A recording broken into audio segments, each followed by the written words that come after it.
What's up, dudes? Welcome back to another episode of Rhomas Men's Team. Pretty simple. We are a group of guys helping each other make progress towards each other's goals. If you're new to the channel, awesome and welcome.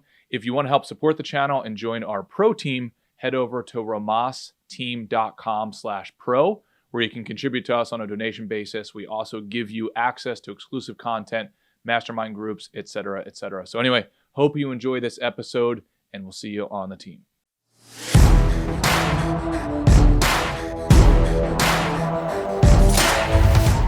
What's up, dudes? If you guys can let me know, can you guys hear me? Because Matt and I are having like super technical difficulties on the back end of this thing. Let me know if you guys can hear me. All right, Ryan. Oh, actually, Matt's calling me right now. Hey, Matt, what's up, buddy? Can you hear me live? Not working. What's up? I'm actually live with the guys right now. Oh, shit. Okay. Yeah. Can you hear me on your side? On the crowdcast? Let me hang up. I'll check. I didn't see anything, but I'm sure. All right. Later, bro.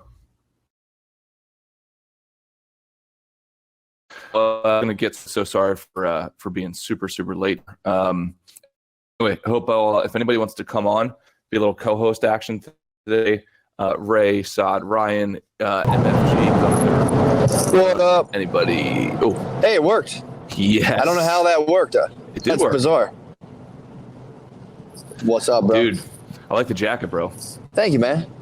Trying to stay bundled up. It's a little chilly. Where are you headed? New York. Doing the podcast. Oh, nice, man. What's if you can? I mean, if you're down for it, I would love for you to I don't know, I feel like you've just gone to such new heights over the last year and a half, 2 years, 3 years. I mean, all of the above.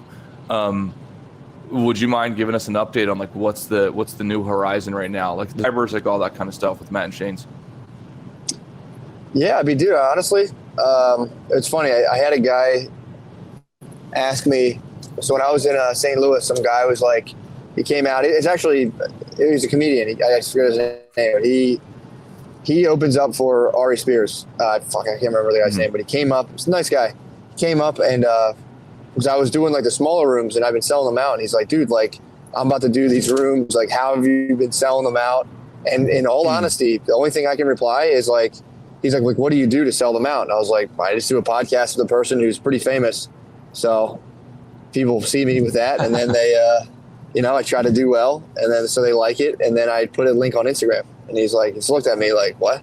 I'm like, it's kind of all it is. So it's I'm in and I think about this a lot, and it used to not bother me, but it make me feel weird because it's there was an element to dude, I just got super lucky, and I'm kind of just my co-host launched to independently launched to kind of these career heights that I've been directly benefiting from, to be perfectly honest. And there's also the fact that I'm not, I guess, unbearable to the point where I don't want to see that guy. So it's he kind of, in my opinion, handles driving in lots of numbers. And then, I just try to make the thing as fun as possible, so it's we both do, but it's so that's, in terms of my success, in comedy, there's always that asterisk personally. I don't feel badly about it, but it's that to me is the reality of the situation. So really, in terms of going to new heights and stuff, I don't really think about it, man. To be honest, it's I've recently been looking at our viewership, and it's been growing pretty much. And it's after you go from 20 to 40 to 60 to 100,000, the numbers just stops meaning anything. It's not meaning anything. It's cool. I like it, but it's not holy fuck. It's just all right, well, I'll just keep doing the same old, and try to do a little more preparation in terms of making sure I'm always reading shit, really kind of trying to at least do some sort of thing to let me have something worthy to talk about that's maybe people can walk away from and be like, oh, that's kind of cool. But in terms of that, it's right now it's kind of how do I make sure my primary concern is how do I make sure I don't get kind of moth into the light and kind of fuck up my family stuff. That's my primary concern. So it's how do I not, because I see how people go, hey man, opportunity calls or business calls, it's time to I got to kick it into overdrive. But in my head, it's I genuinely want to have a nice family atmosphere. That's number one. So, and to be honest, like, you do need money. That's the reality of it too. I would say it helps big time. So really the focus is just striking the balance. If that makes, that's like a long rambling answer, but like, that is the balance. That's like the thing I'm going for, is balancing the two, and then kind of like, just kind of doing the thing the most I can, and like, doing what I have to do to like keep it going and not fuck it up. Yeah. Is that a satisfactory answer, or like, what do you think? No, it's not. No, it's not, because, and I know you're too humble to say this, but I think I know some of the origin and the background to like the start of the podcast and all that kind of stuff, which I'm not going to say, out of respect for your dynamic and so on. My impression is that you are not taking nearly as much of the credit as you should, in my opinion. And that, by the way, it's obviously nothing against Shane. I'm not commenting on that. Sure. But like, so I think there's some stuff behind the scenes that not a lot of people know about. But then also just on the like optically, you didn't have to do it for as long as you did. You didn't have to do it. I mean, you and Shane just nailed it home with the consistency, doing it, building the infrastructure, all that stuff. That's true. 100%, like 100%. I think you guys make a great fucking team. And a lot of the guys here on the comments, I'm sure you can't see that it's like, Ray saying that he came for Shane but stayed for Matt, and the other guys are saying the same thing.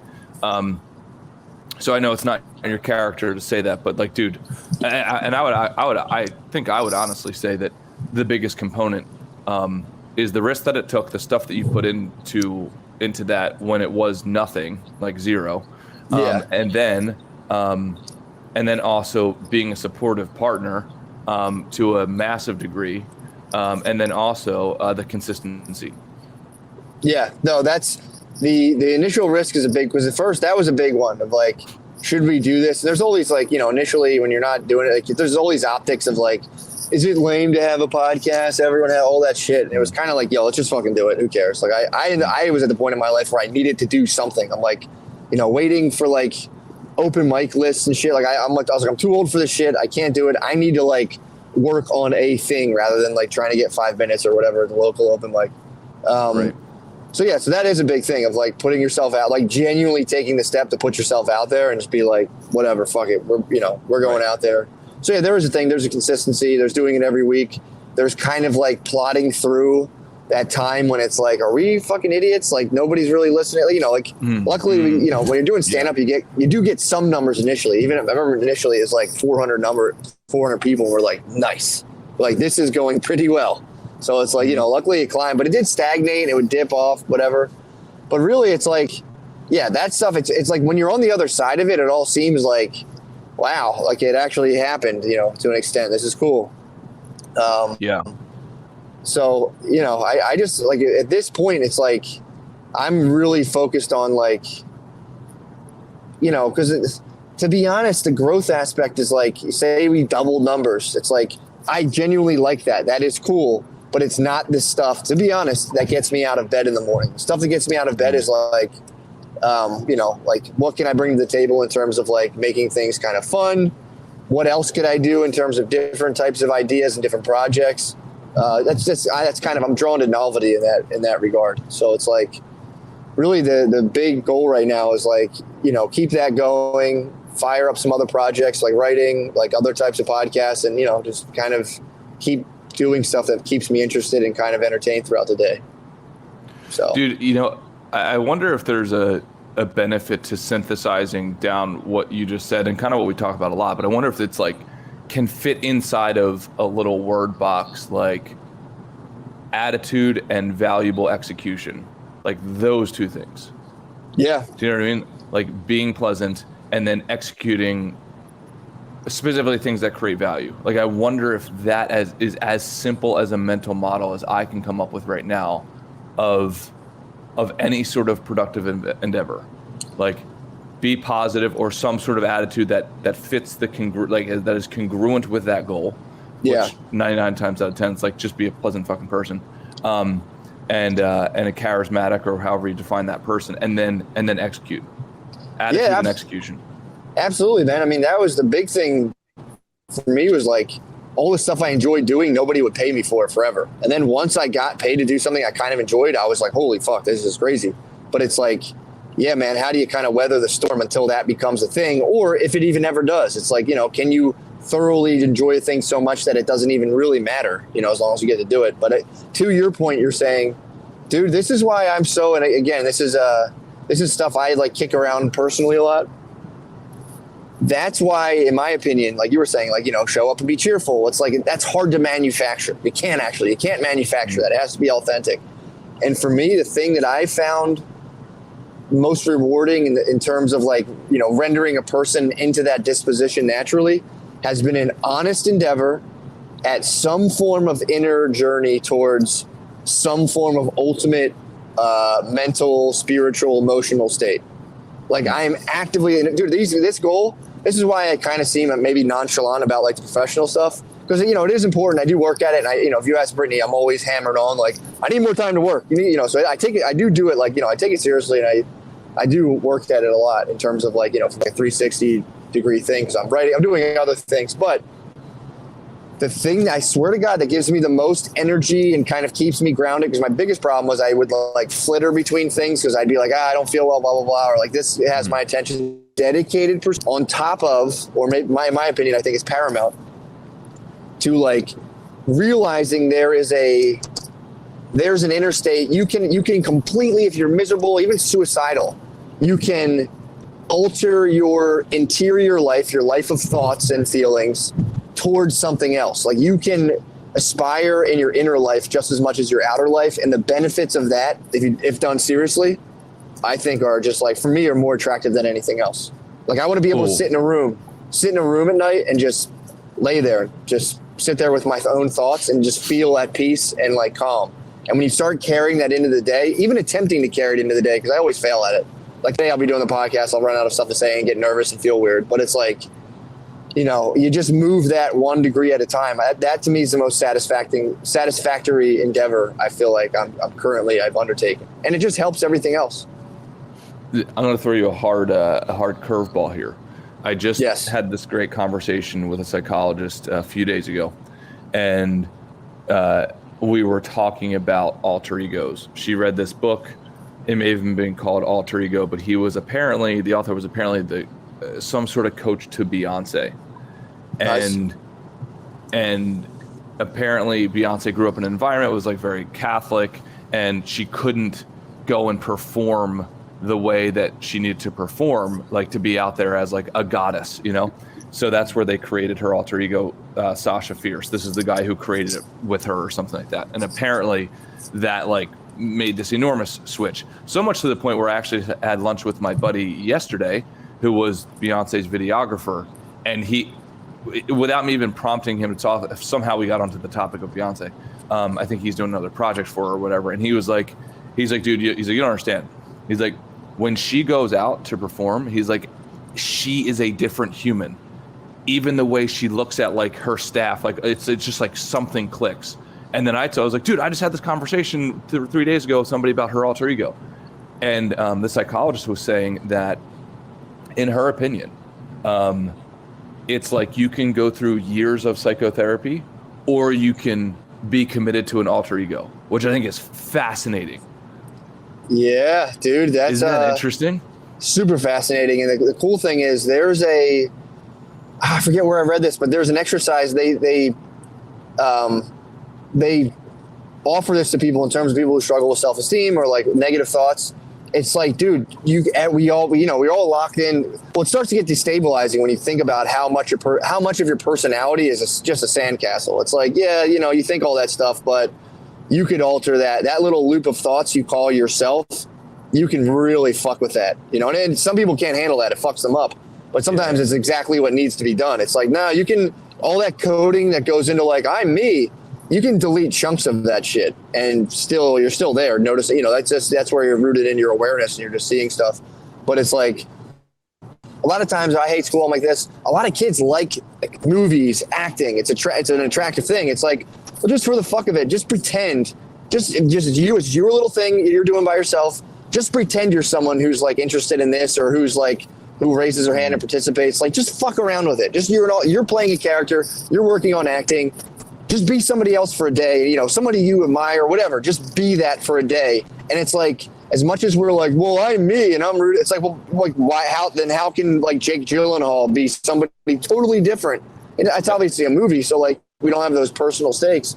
But it's like, dude, the level to which you can do that, that's such a good exercise. Like, you know, like thinking of Ray with the sales call. Dude, you're the Wolf of Wall Street for a day. Just tap into that, fuck around with it and play around with it. And just have fun. Play around with that character. And what happens is you go, oh, I'm actually the one doing this. It's the magic sunglasses trope from all the movies. It's like, turns out the sunglasses weren't magic. It was you after all. And it's like, yeah, dude, I love shit like that. I love anything that kind of like takes that thing of who you think you are and turns that into Play-Doh. Because we think it's a rock, and it's like, no, it's not. But the thing that's governing that is your nervous system. So when we try to push out of that, you get super nervous. You're like, see, I knew it. It's like, hey, all right, fucking breathe through that. And you do it, and you go, oh, okay, cool. I you know. So it's like, yeah, I love that shit, dude. Hey dudes, sorry for the interruption here. Just wanted to let you know, if you want to join our pro team, go to romasteam.com/pro. You can help support the channel. You will also get access to exclusive content, masterminds, one-on-one sessions, etc. All right, back to the episode. Yeah, I've heard of the concept before, and I think we've all done it to a certain extent. If you've ever played a sport, you are Michael Jordan when you're playing in the backyard, and like, but it's just interesting now as an adult to think through the technicalities of that, which is pretty profound. It's like, okay, like what she was saying, you can go through years of psychotherapy, or you can just kind of like compartmentalize your hard drive. So you get this, and I don't know what I'm talking about at this point, but it's like you get this new space of your hard drive that doesn't have the history. Yeah. So you're not going through your decisions and saying, well, oh, does this line up with my identity? And like, what will Rick think of this? It's like, no, I'm Michael Jordan now. You know, like, he doesn't, and the cool part is like that alter ego, if you're adopting a Michael Jordan or a Beyonce or whoever, you also are only taking the highlight reel from their lives, which is a good thing in this particular exercise, because they have no flaws there, you know, all that stuff. So I think it's very, very interesting. I'm going to try this week to see how I can play that out. Dude, I'm telling you, man, because it's like, you get all these people talking about like ego death stuff, like, oh, I'm going to kill my ego, blah, blah, blah. You kind of need to form it. Like, there's a lot of people who don't even have like a stable thing formed in the first place. It's like, well, you know, you got to kind of like form something to actually do something within the world. And then you can talk about like, all right, as I get older, maybe I'll gear myself more towards like ditching my physical form, all that stuff. But that's like the stuff I really like to research and like read about. But it's like, I also would say like, you know, people like to get into that side of things almost prematurely, where it's like, nah, dude, you should probably work on like actually being a person and like actively pursuing an endeavor and, you know, all that other stuff. Another exercise I really like too, that I think that kind of comes to play with this, almost like it's similar, but it's kind of different for people who are like, I think all of us who have problems with judgment, like feeling judged and all that other stuff. There's a thing I like to do, like in the grocery store, where, and it's kind of counterintuitive, like when people who are fear judgment, rather than worried about what people think, just actively work on accepting every single person you see as they are. And like, you walk through the grocery store, I'll see somebody, my brain automatically produces judgments. Like I'll see someone with blue hair and I'm like, probably a fucking annoying PC type. You know, like I'll start like doing my bullshit of like, God, they probably would hate this and that. And I'll see another person. Your brain forms judgments all day long. I found that if I'm in a place and I just actively work on accepting every person I see as they are, the sense of feeling judged by others kind of melts. Damn it. I believe we've hit a time loop. Okay, Wes is frozen. Let it go. That's a good portrait. Oh no. And then there was one. But yeah, dude, that's something that I've been messing around with, and you would think like, you know, a lot of this stuff is like, because I guess it does play into the character exercise is fantastic. I do love it. But there's this flip side to like fighting judgment where we think like, I need to be tougher. I need to meditate more. I need to let go. Like, it's like, dude, if you actively work on accepting others, like genuinely doing it, of like, you know, here's a person, this guy looks like there's a type of person I see a lot of times where it's like, and this is, you know, no fucking attack on anybody. I don't know why this archetype of a person bothers me. I'll see like a person who was like kind of scruffy, outdoor geek. I get like, that bothers me, and I don't know why, and it shouldn't, and it's like whatever.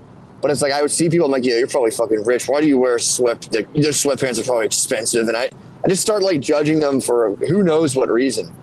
And I've been really working on just being like, hey man, like just trying to actually treat a person as if like I was their parent, or like just being like, that's somebody's child. You should love them just as much as you want someone to love your child. And dude, you end up like, this wasn't my intention. I was just kind of ditching. I was trying to like get out of the judgment mode. And I just started feeling like fantastic. And I was like, whoa, this wasn't what I thought would happen at all. Because you think like the idea is like, I need to keep myself superior to my surroundings at all times through being like through judgment and all this other stuff. But it's funny, if you invert that, you end up feeling better, in my opinion. Sorry, Wes, you're frozen. Yeah, no, I'm fucking internet. I got to try to see if I can fix that. Sorry, bro. It's all good. Dude, that's another thing in terms of like, just again, working on the inner quest. That very scenario, say a year or so ago, say you getting kicked off, I would have been like, oh, fuck, what am I going to now it's like, okay, Wes is going, I'll just talk. You know, it's like, dude, and it seems minor, but it's like, that used to be a strain on my body of being like, oh, shit, fuck. And now I'm just like, whatever. But, dude, I'm telling you, that, Wes, I don't know if why you're gone, that's something I've been doing that I found is very rewarding, of like actively trying to accept people in your environment as they are and like genuinely treat them like, you know, especially once you have kids, it's like you want people to treat your kid a certain way, being cognizant of the fact like there's somebody out there, hopefully, that loves this person as much as I love my kid, and I should try to, as much as I possibly can, hit them with that same level of care, even though it's a stranger. And it might sound weird or whatever, but like, dude, I ended up unintentionally, I didn't mean to do this, feeling like very loose and like comfortable in myself. It was weird. Oh, I could totally relate to that. And like Kool-Aid just made a comment, says, maybe I'm not jealous, but why does it bother me that someone else is happy acting like a dork? No, and as weird as it sounds, I can totally relate to what Kool-Aid is saying there. And Matt, I've tried to adopt your similar thing over the last few years. One thing that changed my perspective on that is the book called How to Win Friends and Influence People. And it talked about, I think Abraham Lincoln, you know, said at one point that everybody has something to teach me. And also had I walked in that man's shoes, literally every single inch of every single day of his life, I would act the same way, you know? So I don't know, for some reason, the combination of those two lines, like I can learn from everybody and I would be the same exact way had I been part of their journey the whole way. I think that makes me a little bit empathetic to it. And then, dude, honestly, like what Kool-Aid is saying, it's the dorks of the world, myself included, like I'm in that category, who kind of make life interesting. So if it's like you just stop judging them or stop being unhappy with them, like you'll find that you laugh your face off. Like the more dorky, the better, you know? Yeah, no, it's true, man. I mean, dude, it's like, that's kind of a thing it takes a minute to kind of like come to terms with, is like we're all, mentally speaking, like kind of walking around with like brass knuckles on of like, who the fuck is you, what's your, you know, all that shit of like, even it's on like an interior level. And like, it is funny to realize you're doing that. It's like work on taking those off and being like, all right, like, you know, and even like, dude, if someone was like overtly disapproving of you, of just being like, it's interesting, you know, of getting to the point where like, it's interesting, this person dislikes me that much. That's, you know, I wonder why, rather than being like, fuck you, you know. Great. There's a book I'm reading right now. I really like it. It's called The Next 100 Years by, I think, George Friedman. And this guy, I don't know if he's like an economist or what, but I guess he's in like political science. He tried to predict like how like we'll move as the word used politics, like how the world will continue to move for the next 100 years. But, you know, it's just interesting to read, like, you know, seeing like what's coming true and not. It's written in 2009. And the cool part was he broke down like, you know, states, I guess, and you can, you know, people can do this personally in like barbaric mode. He's like, I'm not using the term to attack people. It's just what it is. It's barbarism is when you're like, the way we see the world is the only possible way. And if anyone sees it differently, they need to be completely altered or destroyed. That's the only option. And, you know, that's it. Then there's civilization, which is like, we have guiding principles and we believe in them, but we're also open to entertain the principles of others as well. And then there's like, you slide from that into, on the other side of the thing is I think he called it like decadence, where it's like you start to believe like, yeah, nothing's really right or true. Nothing has any meaning. And like, you know, whatever. And then that eventually crumbles. So like barbarism ends kind of disastrously. He said basically Europe collapsed in barbarism, where like they were attacking other countries, you know, colonizing places and just like exploiting people. And then it wasn't even like they were unified, where they could at least be like, all right, cool, we've just conquered a bunch of places. Like England then with all their colonies would attack France and be like, fuck you, France. And France would attack Germany, and England and Europe just destroyed itself, literally destroyed itself, because nobody could just be like, hey, like, let's all chill and unite each other rather than constantly conquering. So that's barbarism. But like civilization is being able to respect a person's philosophy. Oh, you can, you know, you don't have to mindlessly accept it, but being able to have that filter to like hold those things. Like, I like the way I think because of this, but I could kind of see where I could pick this little piece out of this and dismiss the rest. And like, dude, as simple as it sounds, the majority of people can't do that in terms, even with politics. It's like, you know, it's like the whole left and right thing, but it's like that stuff's been pretty interesting to read about. Oh yeah, no, it sounds like it. The Kaizen said freedom of expression. I think that ties into a lot of our discussion. And Matt, I'd like to throw it at you. I just had this discussion a couple days ago, which was if you had to pick a single word or a single tagline for 2022, what would it be? And the reason I say is because mine for 2022 is full self-expression. Yeah.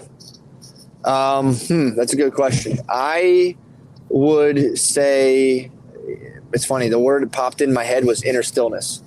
So it's like, I do, although I have learned about myself, I'm a very freedom oriented person. Like like when we talk about numbers, money, it's like the thing that really gets me out of bed is making sure I don't get like, just like deserted in some office that I hate being at. That's the thing that really drives me, if I'm being 1,000% honest. Autonomy, and you do need money. Yeah, autonomy. You need money, bro. Like that's a reality of it. So yeah, that's this year. That's kind of what I'm going for, of just like trying to hit a place where it's like, no matter what's going on at nighttime, I don't need like my little like digital pacifiers of like, I need to watch podcasts because I'm upset and I can't go to bed right now. I'm trying to like fully deal with that stuff internally and get to a point where like I'm just a lot more calm inside, not activated. Yeah, I like it. So I actually got that from your cousin. That's what Pat does. He picks a word for the year. So I was like, oh, that's a really good idea. And then I'm combining that with what you've taught me of the towards or away. So it's like that tagline, full self-expression. And then am I going towards or away away from that in 2022? Gunther's saying his is organized chaos. Love it. And then Kaizen is saying self-actualization. Hell yeah. Yeah, I love it. It's like something along the lines of just making it so simple and distilled. It's like, are you moving towards or away from that mantra for the year? Yeah, man. And dude, the self-actualization piece, it's like, I'm sure Kaizen's aware of this, but the one thing people like forget and dismiss, they think it's all about like, I'm going to feel better. It's going to make me feel better. And it's like, yeah, but the road to that will be very uncomfortable. Mm-hmm. Like, doing like, just like going out and putting yourself out there in different avenues, it's really fucking uncomfortable initially. So it's like, you get a lot of people too talk about the same thing with I'm reaching enlightenment. If you actually study it and read about it, apparently, like, this is from like, if you read discourses from the Buddha and all this stuff, the moments before, these are like Zen masters and stuff, they're like the moments before people quote unquote reach enlightenment. Apparently it's like horrifying agony, the worst fear you could possibly fear or feel. And like, people never talk about that. And it's like, that's a fucking aspect of like, being on some form of like meaningful quest. It's like, the reason I'm saying this, if your whole life's dedicated towards like avoiding discomfort in any form and seeking pleasure, it's like, well, it's like, that's one way to go about things, but it most likely will end up in a pretty bad way. Yeah, totally agree. I completely understand it. And if you can get on a path of being comfortable or enjoying the discomfort, I think those are the dudes who crush it. Yes, man. I'm telling you. Yeah, exactly. That, and even remaining mindful during the discomfort. My biggest thing that fucks me up is arguing with my wife. Dude, I go to 10 immediately. I go to 10 as soon as she's like, and it'll just be like, did you do this thing? And in my head, I'm like, no, I didn't do it. And I'll just get so mad. Like, how dare you bother me about this? Right? I'm so fucking busy. And like, even when she's legitimately, I can make a case to be like, this is ridiculous. But even then, dude, I've been holding myself to this thing of like, And it's taken a lot to be like, even if there's something she's doing that I can lay it all out and everyone be like, yeah, that's pretty ridiculous. I have to control my reaction. And even if I'm completely provoked in a way that everyone will go, yeah, that's messed up, or like, that's not fun.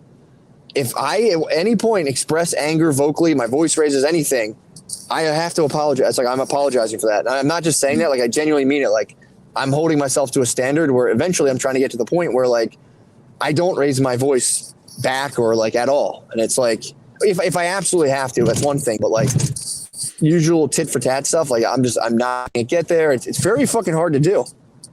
Oh yes, it is. It's yes, so it is, fucking sir. hard. Especially with a certain type of person. Yeah, man. And it's like, and you start to, and this is the way I've chosen to view my stuff, where it's like, and this isn't like me painting my wife in a negative light, but there's aspects to our relationship that I could either use to justify being like, this doesn't work, or I can say, this is a challenge. This is a cosmic challenge placed to me, and I have to overcome this. And there's lots of like good stuff. I don't want to like come across negatively, but like, dude, we get under each other's skin big time, a lot, and it's like, we still have very good aspects to our relationship, but it's like, and it's hard to say, like, when do you say like, blah, blah, blah, blah.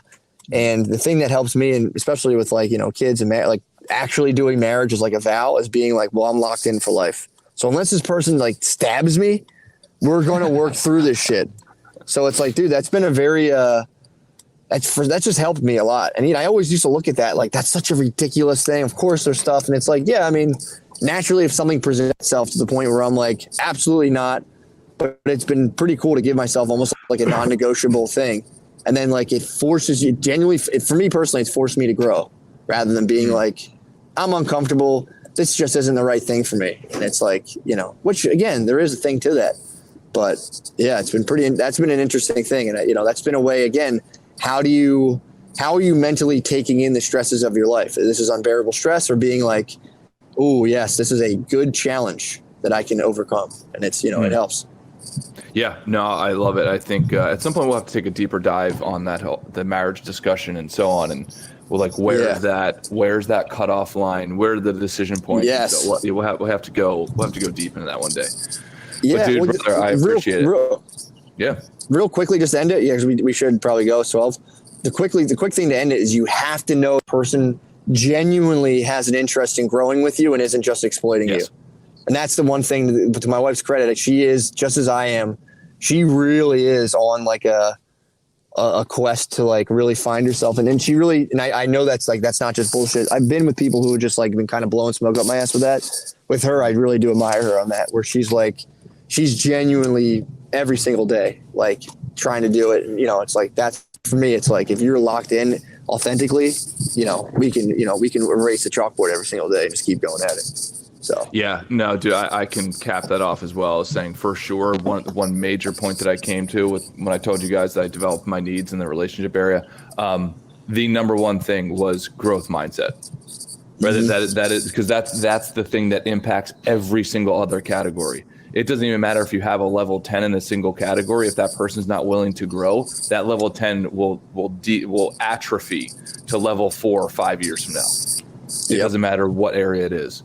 So I totally agree with you. Yeah, we'll have to go deeper on that at some point. Hell yeah, bro. Well, dude. All right, Beast. All right, man. All right, real quick, what are the goals for the week? Goals for the week are I'm back in the writing saddle. We got, we had like a bunch of we're entertaining family last week. So the goals for this week are just to write every single day, practice piano for half an hour a day. And that is pretty much my only goal right now. Oh, I got to do I'll be in Indianapolis too. So, really it's just kind of get as much writing in as I can, get my comedy ready, and just kind of just execute everything I do all throughout the day. Hell yeah. Awesome. For me, pretty simple, Rhomas, and prepping for our next, we're now teaching our seminars at a local college. So 3 Fuck weeks. Yeah, man. I'm so pumped for it. Yeah. So we'll see. So those are the only two things. And then my mom's in town this week. So we're going to try to make sure it's an experience for her. And yeah, enjoying the new place and everything. Yeah, I'm pumped, dude. That's fantastic, man. Yeah. All right, dudes. Go. All right, bro. Love you guys. And Matt, good luck, buddy. Thank you, man. You too. See you guys. Later, man.